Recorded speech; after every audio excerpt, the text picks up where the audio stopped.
Shrirampur Ashoknagar overbridge बनलाय मृत्यूचा सापळा। निष्काळजी प्रशासनामुळे निष्पापांचे जात आहेत बळी। समाजसेवक तौफिक शेख यांचा संताप।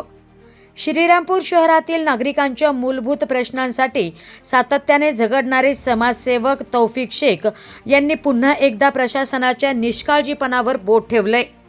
श्रीरामपूर अशोकनगर ओव्हरब्रिज हा सध्या अपघातांचा केंद्रबिंदू बनलाय। तो नागरिकांसाठी अक्षरशः मृत्यूचा सापळा ठरतोय। ओव्हरब्रिजवर अत्यंत अरुंद रस्ता, रिफ्लेक्टर आणि सुरक्षा चिन्हांचा पूर्ण अभाव, पथदिवे नसल्यामुळे रात्री अंधारात फुटपाथ थेट रस्त्यात अडथळा ठरतोय। या निष्काळजीपणामुळे आतापर्यंत अनेक निष्पाप नागरिकांनी आपले प्राण गमावले, तरीही प्रशासन झोपेतच असल्याचं चित्र दिसतंय। समाजसेवक तौफिक शेख व त्यांच्या सहकाऱ्यांनी ओव्हरब्रिजवर थांबून वाहन चालकांना सावधानपणे वाहन चालवण्याचे आवाहन केले। मात्र तात्पुरत्या सूचना नव्हे तर कायमस्वरूपी उपाययोजना करणे ही प्रशासनाची जबाबदारी आहे, असेही त्यांनी यावेळी ठामपणे सांगितले। पुलावरील रस्ता तात्काळ रुंद करण्यात यावा, पथदिवे, लाईट, रिफ्लेक्टर आणि स्पष्ट सुरक्षा चिन्हे बसवावीत, रस्त्यात अडथळा ठरणारा फुटपाथ त्वरित हटवावा, अपघात रोखण्यासाठी अशा ठोस आणि प्रभावी उपाययोजना कराव्यात। खासदार, आमदार आणि संबंधित प्रशासनाने याकडे गांभीर्याने लक्ष द्यावे आणि PWDने त्वरित कारवाई करावी, अशी मागणी देखील शेख यांनी केली। जनतेच्या सुरक्षिततेशी कोणतेही तडजोड चालणार नाही। आणखी किती जीव गेल्यावर प्रशासनाला जाग येणार? हा प्रश्न आता फक्त एका पुलाचा नाही तर नागरिकांच्या जीवाचा आहे, असंही शेख यांनी म्हटलंय।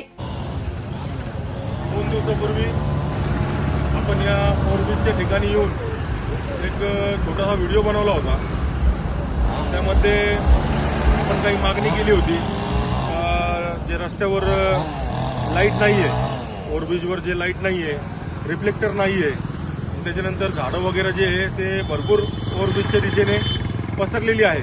तर आज झाडांची वगैरे कटिंग झाली आहे आणि आज आम्ही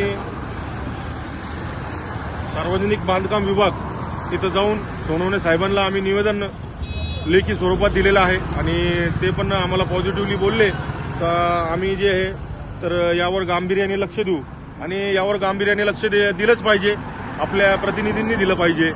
आणि मी जेव्हा माहिती घेतली, जो व्हिडिओ आपण 2 दिवसापूर्वी बनवला, त्याच्यानंतर माहिती घेतल्यानंतर भरपूर लोकांचे असे कॉल आले आणि त्यांनी कॉल करून मला सांगितलं का हे जे ओव्हरब्रिज आहे तर हे स्वर्गीय आदिक साहेबांनी त्यांच्या कालावधीमध्ये बनवला होता। तर ते 80च्या दशकात हा ओव्हरब्रिज झालेला। 80च्या दशकामध्ये इथं 4 व्हीलर्स किती होत्या, ट्रकही किती होत्या, 2 व्हीलर्स किती होती किंवा गावाची संख्या किती होती। आज दुप्पटीने 4 पटीने ही संख्या वाढलेली आहे। तर हा पूल जो आहे तो पुरेसा नाही आहे, याला रुंदीकरण याचं 100% व्हायला पाहिजे। भरपूर लोकांची कमेंट अशा आल्या का जे साईडला डिवायडर आहे ते डिवायडर तोडून आणि रस्ता मोठा कसा होईल, म्हणजे सगळ्यांची एकच तळमळ आहे तर रस्ता मोठा करा आणि अपघात टाळा।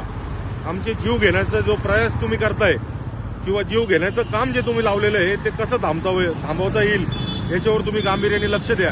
तर मी परत एकदा प्रशासनाला हेच सांगतो का फक्त झाडं कट करण्याने काय होणार नाहीये, इथं लाईट पाहिजे आम्हाला, त्याच्यानंतर रिफ्लेक्टर पाहिजे, अशा भरपूर अशा सुविधा आम्हाला लागते आहे आणि आपण लवकरात लवकर याची दखल घ्यावी आणि सर्वच श्रीरामपूरकरांनी या प्रॉब्लेमला जे आपण आपल्या ज्या परीने ज्या माध्यमातून आपल्याला ताकद देता येईल त्या माध्यमाने आपण ताकद देऊन हे प्रश्न मार्गी कसं लागल आणि आपल्या सोबत राहणाऱ्या लोकांचं जीव कसं वाचेल याच्यावर आपण लक्ष द्या।